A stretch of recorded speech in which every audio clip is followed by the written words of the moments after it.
Hvor gammel er du? Jeg er 20. Du er 20? Okay. Jeg havde lidt ikke lige fanget, at han kun er 20. Så jeg har højst datet en, der var 1 år yngre end mig selv. Det er jo ikke yngre, du er samme alder. Du er samme alder. Hvad laver du sådan til daglig? Til daglig så arbejder jeg på et casino. Hvor lang tid har du været der? I 2 år. Okay. Ja. Så det var lige efter, du blev færdig på H? Nej. Når var det imens? Nej, imens. Ja. Hvornår blev du? Student? Ja. I sommer. I sommers? Okay. Ja. Okay, ja. Ja. Jamen, ja. Ej, det behøver vi ikke. Nej, det behøver jeg heller ikke snakke om. Og du bor alene, eller? Hjemme. Hjemme? Hjemme?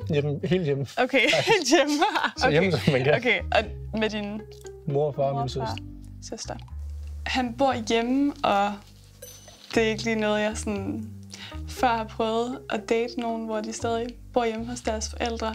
Så det var da sådan lidt red flag, og jeg håber ikke, at han leder efter en ny mor.